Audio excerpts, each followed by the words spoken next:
And welcome to the Barry Foster Show, now on YouTube, originating from the Ridge Florist Studios in the City of Charm, beautiful downtown Avon Park. Now, if you have any thoughts, ideas, or suggestions for the program, people you'd like us to talk to, or a subject you'd like us to research, just put it in the comments below. We'll get to them for you. And you can check out our YouTube page at the Barry Foster Show. Make sure you look Monday through Friday. We try to have a new program up each and every weekday. Once in a while, we'll have an extra Saturday show for you. And please subscribe to the YouTube page. It doesn't cost you a dime. You just hit that subscribe button and you'll be subscribed. And join our pages at the Barry Foster Show on Facebook and Instagram. That would be very helpful. In the studios, John Larsen. And good morning. Good morning, John. A couple of things that are underway right now is I'm hearing that Big Food is now going after RFK Jr. because he is making them take additives out of their products, doing away with some of the coloring. So you're going to start seeing a lot of horrible articles about him and some of the things he's doing, trying to make America's foods healthier again. Well, you look at it, even our neighbors to the north, Canada, has much stricter guidelines and rules and regulations in their food supply than we have in this country, and so on. So they're, as much as we may disagree with them currently with what's going on in the world, but they obviously looked at it years ago and said, this is not good for our people. So we're going to replace this with this over here because this is much better for our people. We have not done that, and I believe it's because the strong arm between big food suppliers and the medical profession, they said, no, because if you look at it this way, if you look at people, when people get sick, they have to go to the doctor. If the doctor makes them well, which that's their intention in their Hippocratic oath is, do everything you can to save and preserve this person, all right, that's fine. But if that doesn't happen, if they're sustained for the rest of their life on medication, that then helps the drug companies. So you've got it helps the doctor, too. Oh, yeah, you got these double-edged sword things that need to be fixed. And RFK is trying to come out and say, look, folks, if you look at, and we've said this many times, if you look at pictures of people standing on a beach from the 1970s, their waistline was like 28 to 30. If you look at people standing on the beach today, their waistline is like 48 to 50. Americans are a huge joke abroad about how fat we are. Yeah, and that happens because of what people put in their system, okay? And if they don't burn calories, all right, they take the bad food in, then this is what happens. It's not, people don't plan, you don't plan your own demise. That's not what it is. But you get hooked on these foods. Salt and sugar are the two things that people love. You get a taste of that on your palate, your tongue, okay? Salt and sugar, you get really jazzed up over that food, whatever it is. I have heard a chef who said that there is a blend of salt, sugar, and oil that is more addictive than heroin. Okay, and that's why people have to go in and get these certain products, which may or may not have any nutritional value. One of the big, they're getting people whooped up because Donald Trump is taking away sugary foods and junk foods off the EBT program. Right. You're going to have to, horror of horrors, you're going to have to buy foods that have nutritional values and are good for you to eat. Now, they're not bad tasting. Apples taste pretty good. Peaches, pears, they taste pretty good. They're not Reese's peanut butter. They're not some kind of candy. Let's just say that. Right. They're not some kind of candy or liquid candy, which we know is soda pop. Yep. So now they're going to have to buy stuff that arguably has nutritional value. And my wife taught me about this. Is that the reason that you can devour a bag of chips and still be hungry is because it has no nutritional value. You eat something like an apple or a pear that has nutritional value, you don't feel quite as hungry after that's over. And so now they're going to be they're really mad because they're not going to be able to buy junk food with government dollars. Now, if you want to buy junk food and you go out and get a job, spend all the money you want. That's up to you. Well, that's what some of these people, and I've watched a lot of these videos, especially females that have children, and literally this one video I saw, this woman had 7 children. She had 6 fathers, but 7 children. And she said, it's your job to feed my children. Not me. It's your job, meaning the public. Yeah. How can you take away my SNAP money or whatever? I have to feed these 7 children, and it is your responsibility. No, it was not your responsibility. So there are people speaking out about this, even within the minority community. I've seen a lot of videos lately where they are speaking out against this and say, hey, brothers and sisters, you got to look at it. It's not the public's responsibility for them to raise your children or provide you with things because you decided to have 7 children, all right, and no job. And some of these women are actually crying, it may be fake, but they're crying that they have to go to work 80 hours a month, 20 hours a week. That's all the government is asking you to do. You have to go to work for 20 hours a week. Workfare. 80 hours a month, okay? Would you have loved that kind of an arrangement when you were working? I would have. Hallelujah. But that wasn't the fact. That wasn't the truth. I think that's the starter program. Yes. That's the training wheels to get you in the idea of getting up and going to work and having a job. Is it a lot of fun? No. You and I both did it for decades. You get up and go to work and do what you need to get done to have gainful employment. Yeah. Well, you know where I believe that needs to start? If it doesn't come from the home, it has to start in kindergarten. Yes. Somehow you have to put the work ethic in the mindset of the children. You have to get them, even if you show them, let's say you develop some kind of a task they can do during class, and you could say, this is the beginning of your work life. This is how it's done. You fulfill this task for someone, a company, a person, a business, and you get compensated. So you have to develop that early. In Japan, in the elementary grades, the students are required to take care of the schools, to clean them up, to clean the hallways, and to wash the walls, and to keep things spick and span.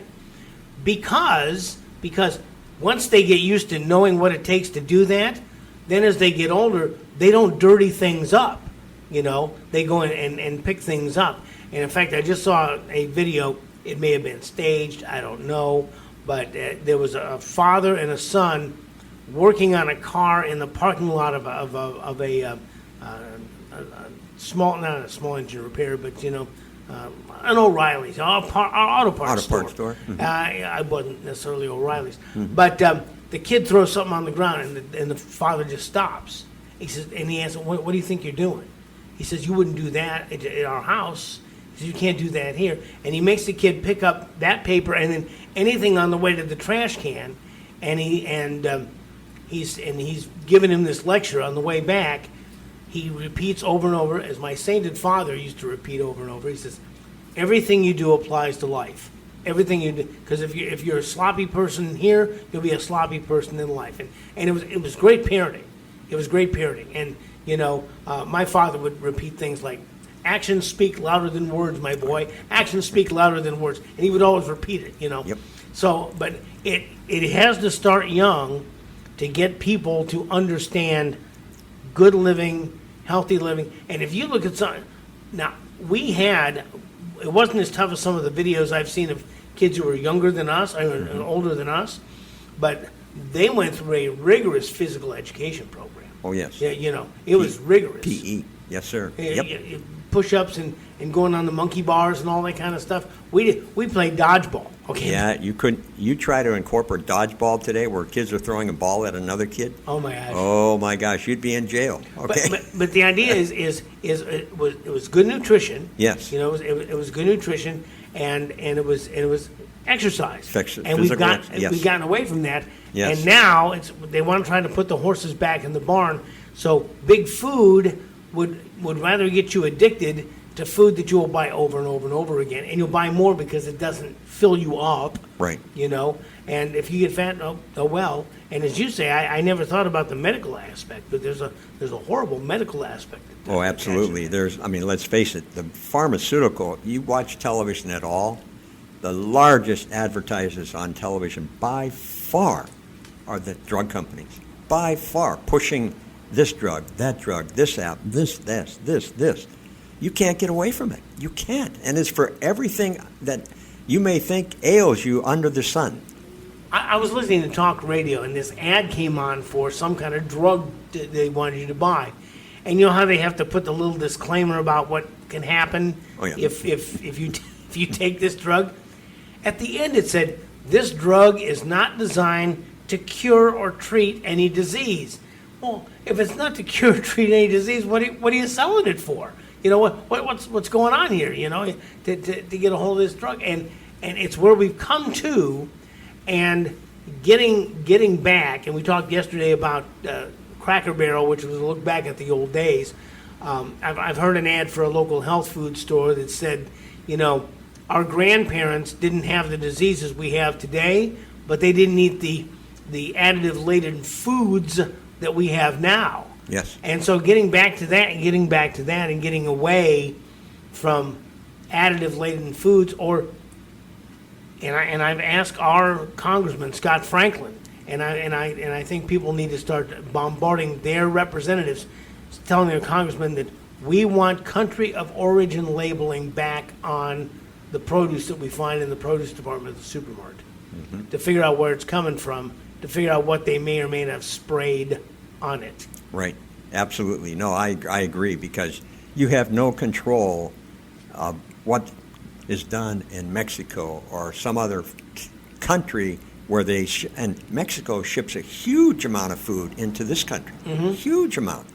Tomatoes and every other vegetable and fruit that you can think of comes into this country from Mexico. What kind of an FDA do they have in their country, if they have one? Yes. That's the question. So, yeah, it's very concerning.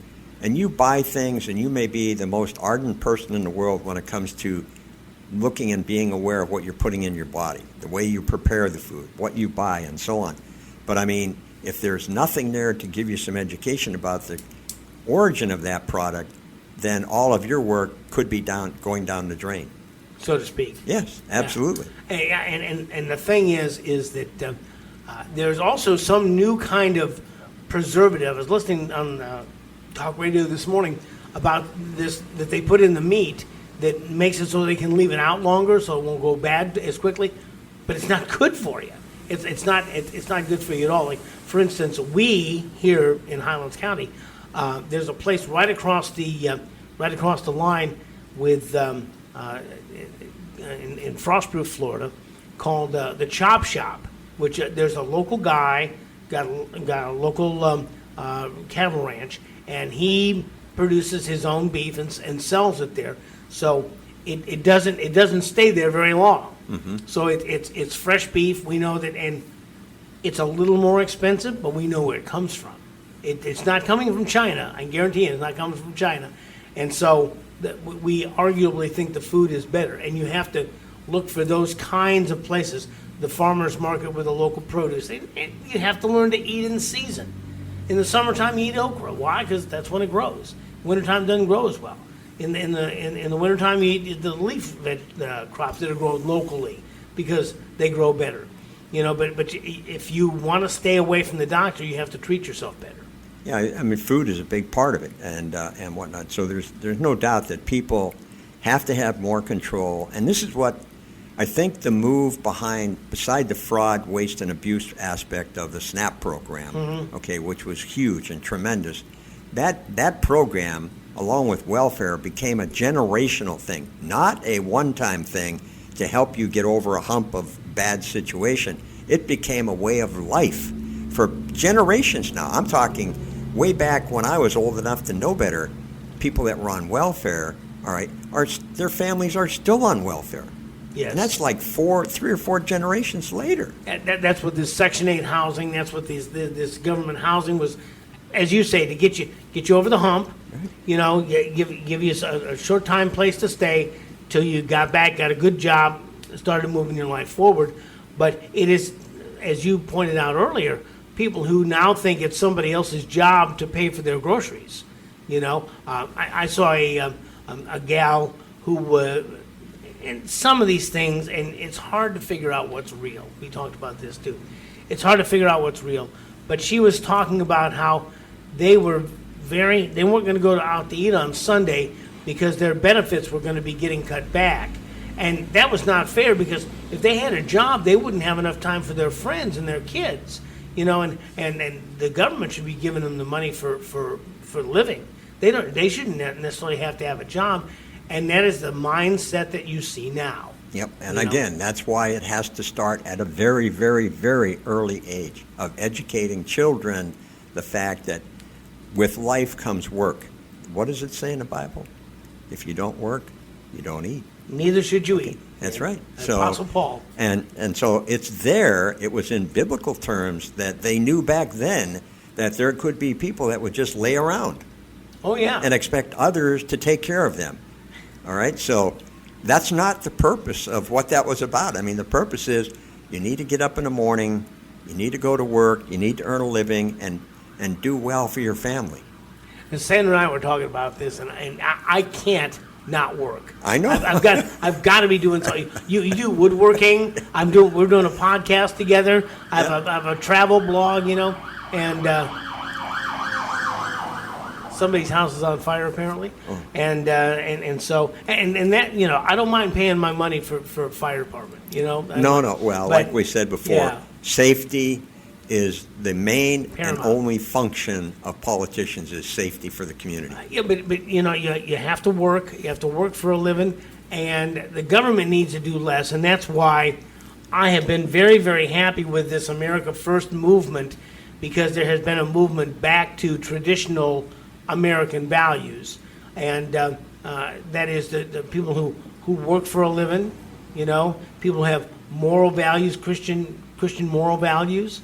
And the idea of less government, less government in our lives, and the ability to kind of do the things that we need to do, and it involves paying attention. And you were watching this. It was Dr. Mercola that said spinach is not bad for you. No, he wasn't. It him. wasn't It him. wasn't Okay. him. No, sir. No, it was somebody, another doctor. Yeah, well, when you look at this stuff, you have to do some of your own research and find a site that you can trust. And we've talked about this before, but there's this. I heard a quote over the weekend that I went and talked to the guy and said, that's not right. And I said, that came from a site called, at least I know that they have put that information out, America's Last Line of Defense, or the Dunning-Kruger Times. The Facebook page, America's Last Line of Defense, they say it's the flagship of the ALLOD, which is America's Last Line of Defense, the ALLOD network of trollery and propaganda for cash. Nothing on this page is real.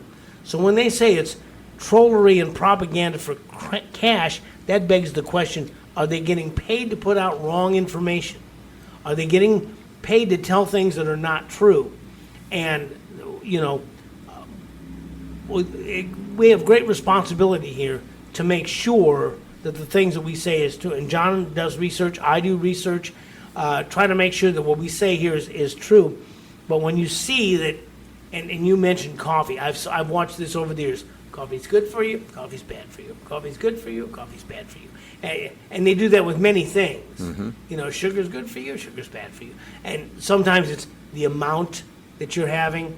Sometimes it's the kind of coffee that you're having, or how many times a day you have it, or whatever. You have to research why it's good and why it's bad, and things that you can do. Because when you go to the grocery mart, you have many options. I heard a woman in a third world country had come to America, and they had little gardens where they grew their own food. She described that in America they have great food warehouses where you can go to the food warehouse and get any kind of food you want. She was astonished. Mm-hmm. She was astonished at walking through, you pick your brand name of the grocery mart, where you could just pick crackers off the aisle, or find fresh produce or fresh meat behind the counter. Or it was astonishing to her. And we have the opportunity, but it requires some work on our part. We can't be lazy. Oh, yeah. No, there's no doubt about it. Matter of fact, one of the things I did look up this week, speaking of food, I wanted to take just a cursory look at various major food chain grocery stores around the country, mm-hmm. just to see financially how did they do last year. And number one, I want to say up front, I know that everybody has to make a profit in their business, otherwise there is no business. Sure. That's not what I'm saying here. I'm just throwing out the numbers of their sales, and in some cases, I was able to find out their profit of it. For instance, Kroger, which is one of, beyond, I think, Walmart, is the biggest grocery store chain in the country, Kroger. Their sales last year were $147 billion, 147. Wow. Their profit on that 147 was $33.364 billion, which was a 100 or 1.8% increase over 2023. So, and that reflected a total of 4.99% increase. My son has been in the grocery store business for many, many years, 40 years almost, all right? And he told me, Dad, he said, we do it on volume. He said, our profit margin is in the ballpark of 2% because we have to sell volume, and that's why Kroger's volume was $147 billion, but their profit was $33 billion. So, I mean, you take a look at that. I took a look at one locally here. You got Winn-Dixie. Their sales for the year was $6.9 billion, okay, for the 28 weeks because they merged with Aldi's last year. So that picture's kind of muddled because Aldi's took over some of the stores, but they didn't take over all the stores. That's why the one down there by me is still in business as a Winn-Dixie, all right, and so on. So that was one. There's another one. Well, Walmart's gross, Walmart was $157 billion. The problem is you can't differentiate Walmart from the grocery part from the rest of it in the numbers that I looked at. Okay? Oh, okay. So that's kind of a muddled picture, all right? But that reflected a 7.06% increase in sales volume at Walmart last year. I looked at another one here. Which one was this here?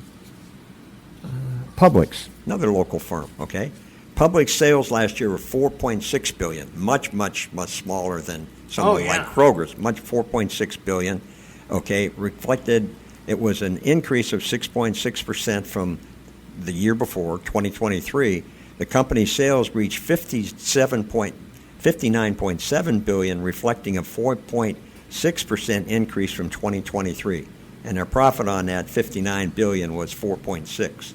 So, I mean, I'm not begrudging them their prices, but, and the one that my son works for in New England, Market Basket, it has two store lines, Market Basket in one group, and Demoulins, which is the family that started the business 50 years ago, all right, and so on. Their sales were $4 billion last year. It's a grocery store chain of about 80, 90 stores up in the primarily in the New England area. So the grocery stores, like the Publix of New England. Yeah, Publix of New England. Yes, right. Yeah. And it was a family-owned business, which is a whole other story because that family has been through some huge fights over the years. After the founding father that started the business many years ago passed away, left it to the kids. Oh. Now you have the kids in this infighting that has gone on for years, and so on. So, and I'd followed that pretty close because my son has been with them for almost 40 years. So I followed it just to see where is this company going through, and so on. But anyhow, it just gives you a sense of the amount of sales volume that grocery stores have, and they have to have that in order to make money. Because the other thing you have to remember, if the product stays on their shelves, let's say produce, if the product stays in their shelves for any length of time, they have to end up throwing it away because it's going to spoil. Depending on the product. Yeah, it's going to spoil. Cereal can sit there longer than a yes, but hamburger. produce, Yeah. like I said, produce, that's the thing. Produce is the big thing. So you have to watch the amount of time it sits on the shelf. It can't sit there. Their turnover, they say that an average grocery store, all right, if he couldn't get deliveries at all, they would be totally out of things in about 3 to 4 days. Correct. It'd be wiped out. Yeah. So that's the other part of the grocery store business is the turnover. How fast can you turn the volume? Monitoring the grocery stores is one thing. Monitoring the food suppliers is something else. Like, let's pick General Mills or Kellogg's. You know, how much are they charging for a box of cornflakes as opposed to what does the grocery mart sell it for? So, you know, if the prices go up or down, it may have a lot more to do with, or dry goods if you're getting some kind of soap powder, some laundry detergent, or kitty litter, or cans of tomato paste, I don't know, whatever it is. How much money are they making on those products, and what are the cost of those products that go in? Like Sandra and I do a lot of BOGOing, buy one, get one. Yes, The, right. the first thing gas prices go up on Tuesday, the BOGOs come out on Thursdays. And so on Wednesday, we're members of the Publix Club. So as members of the Publix Club on Wednesday, we get an email telling us all the stuff that's going to be BOGO at the supermarket.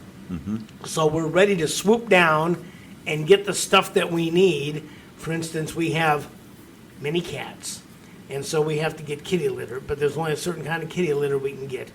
So if they have it on BOGO, we stock up. We get a bunch of it, I have a brother and sister-in-law that if something's BOGO, like tomato paste, they'll buy a case of it. So they get 2 cases of it, and they set it back, and through time, it's not like you're not going to eat it, So they go through that. So my question is, what about these companies that are providing the food to the supermarkets, and how much do they have to put up with that for their prices to go up? Well, that's been, like I say, that's been one of my concerns. I think that, there's no doubt in my mind Donald Trump has done an amazing job, I think, in the 7 or 8 months he's been in office this time. All right. But again, and every politician that knows anything will tell you this, it's the economy, stupid. Oh, yeah. So the thing you have to do is you have to get the economy to where people can afford it.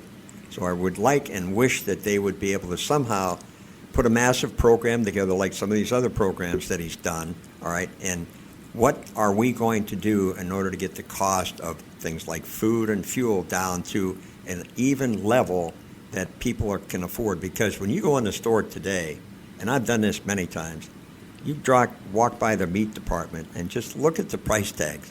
And when you see a steak that is like $27 for a steak, and you just say to yourself, I'd like that, but I can't. I'm sorry. I'll walk past. I'm gone, and so on. So I wish they would do that, because people have to look and visibly see that their prices are coming down. Their prices are coming down to a reasonable level.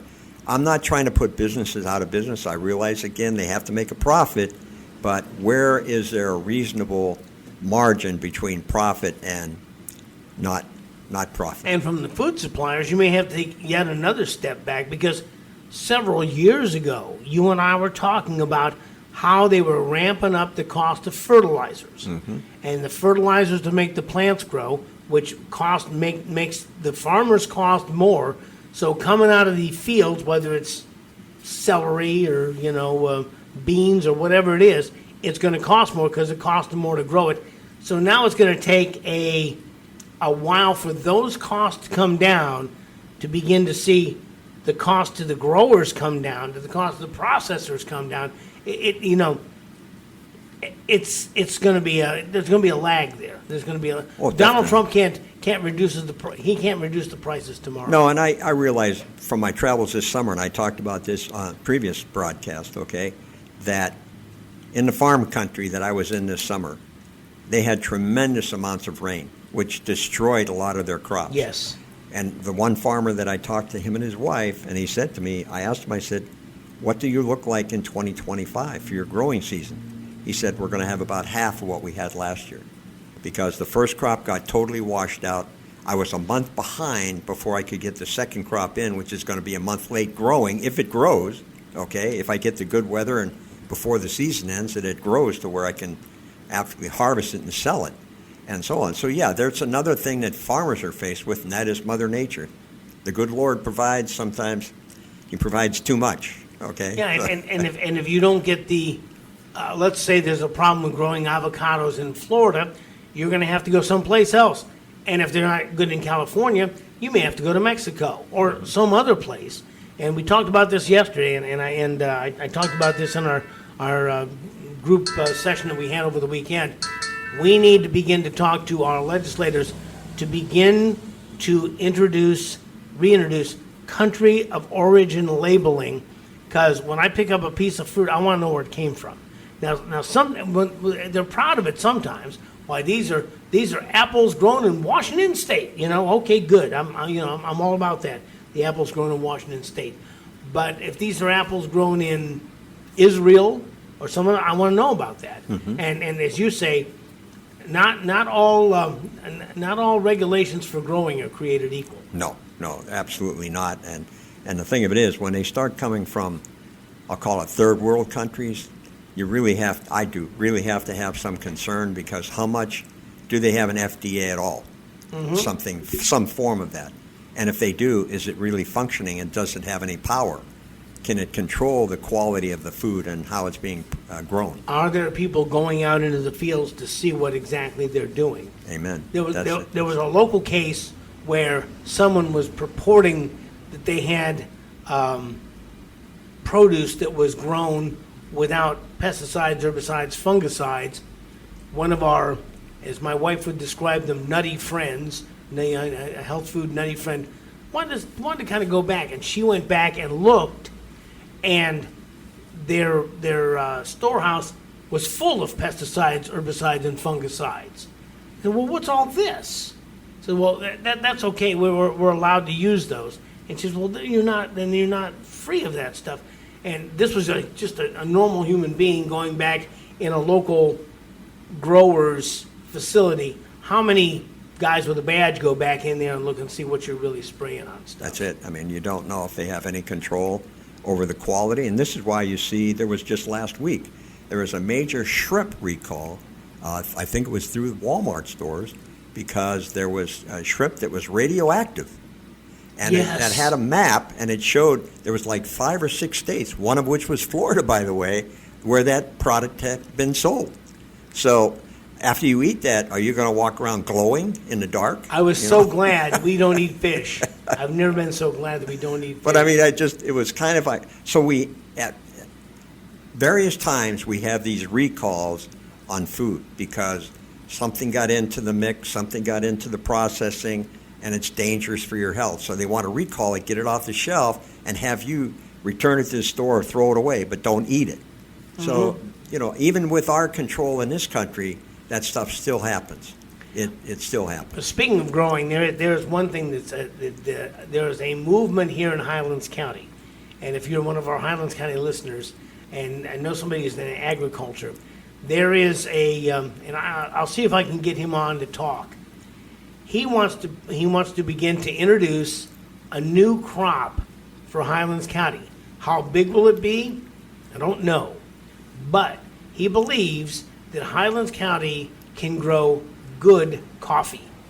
And there is an effort that there is, I think the IFAS, the Institute for Food and Agricultural Sciences, has a pilot program where they want to grow coffee. They believe that Highlands, being part of the ridge, has high enough ground where they can grow coffee that is not bad. But they want to try it. And it's going to take some effort, and they're looking for some very small plots, quarter-acre plots. And something they do as test crops to see how they will do, because I understand that they found a new orange that resists the citrus greening. It's a very sweet orange, and it might even not even be an orange. It might be what they call a round fruit, like a tangerine or a tangelo, something like that. But they're going to start planting those back again and try to recoup Florida into being a citrus state. But if you know people who want to try to grow coffee, drop us a line here at the BarryFosterShow@gmail.com, and we'll see if we can get that. Well, that'd be quite interesting to see if that could happen. But I went on that farm tour thing years ago, where you could go south, and it was a farm tour, and they took you to various fields and pointed out what was growing and how they grow it, and so on. And I didn't know. I was surprised to hear that down there where they grow sugarcane, they also grow rice, and whatnot. And when we went through the tour, at the end of the tour, they gave you about a pound bag of rice. But it never been spoken about that I had heard of, and so when we went through there, you grow rice down here? Yeah, we grow rice. I asked about that, and I said, don't you need rice paddies? They said, no. You know why they grow them in the water like that? I said, no. And I said, keeps the weeds down. Ah, okay, there you go. They have to do any weeding. So, okay, fine. Yep. So, but I think that eating well is not difficult, but it does require some work. Absolutely. It does require reading, and I've told the story about the two different kinds of beef broth. One was from Canada, had about half the number of ingredients as the one made in the United States. I'll tell you what I've done, and I've done this now for a period of time once I became more conscious of watching what I put into my body. And that is, like, I eat crackers, okay? Mm-hmm. Instead of bread, I eat crackers a lot and whatnot. I look on a cracker, it'll always tell you, for the percentage of ingredients that are listed on the label, this is how many crackers you can eat, 12 crackers. And I sit there and I count out the crackers, okay? And somebody, they see me, oh my God, that guy's gone off the cliff. But no, I'm trying to stay within the bounds of eating healthy. I'm not going to give up crackers, but I want to limit myself. I'm not going to sit there and eat a half a box. No one should tell you what you, how you eat. You just eat any old way you want, John. Nobody's going to tell you anything. Well, that'd be okay. That'd be fine. We're almost out of time. Anything you want to hit before we go? Well, I think I've covered most of the big stuff for today. I think it's, it'll be, like I said, going back to the top of the program, it's going to be very interesting to see what happens in D.C. And I know Trump is saying again, he said it again this weekend, that he was going to go on to different cities, but I believe there's going to be a constitutional issue involved in that. Yes. And I think it's going to wend its way into court before it can be finalized. Donald Trump has, on many occasions, put out things as feelers to see. I had these friends from Ireland who talked about something very similar. He said, and I can't do a good Irish accent, but he said, Barry, he says, we have a government that runs on leaks. I said, really? He says, yeah. He says, when something's going to be considered on the next Tuesday, about Thursday prior comes out the story, well, they're going to consider thus and so. And if there's a huge outcry, all the politicians go, well, I don't know where you heard that. That we had no intention of doing anything such as that.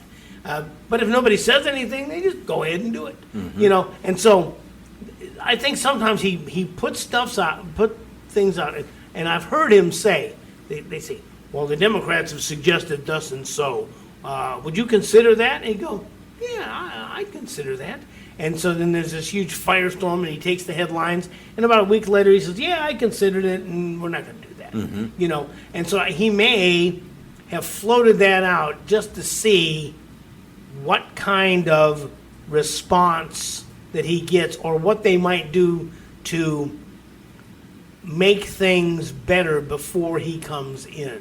Well, you can see already the Democratic mayors in all these cities, Chicago, L.A., New York, of course, they all threw up their hands. Oh, my God, you can't do this. We don't want you here. Stay out of our territory, and so on and so forth. So there's definite resistance by the Democratic Party because all of these, and this is what people, I don't understand how you can support this. All of the cities that are major cities for crime, corruption, everything else that goes on are run by Democrats. Yes. And they have been, in some cases, for 50, 60, 70 years. But when he says this, does it not require the media then to dive in and talk about the crime statistics that are there he shines a bright white light on them, even if he doesn't intend to do such and so. I'm really not going to say anybody in there. But let's see what happens. Maybe the state legislatures say, well, we probably do need to clean up Chicago, or at least for a time, things will clean up. Sometimes Trump knows how to negotiate, and so this may be some rolling thunder. Well, it's the politicians that speak up. The people, on the other hand, by and large, now again, there's always rabble-rousers, there's always paid protesters and so on. But the bulk of the people that have something up here recognize, look, we need this change because we're in bad shape where we are today. Well, we'll see what happens next. Yep. So, John, thank you again. You've been listening to the latest edition of the Barry Foster Show, recorded at the Ridge Florist Studios on the City of Charm, beautiful downtown Avon Park. If you have any thoughts, ideas, or suggestions, just drop us a line at thebarryfostershow@gmail.com or put some comments in the links below. Check out the YouTube page here daily. Monday through Friday, we try to put up new programming on a regular basis. And subscribe to the YouTube page. That would help so much. And join our pages at The Barry Foster Show on Facebook and Instagram as well, as we continue to look for truth, justice, and the American way. This is Barry Foster, and we'll see you next time.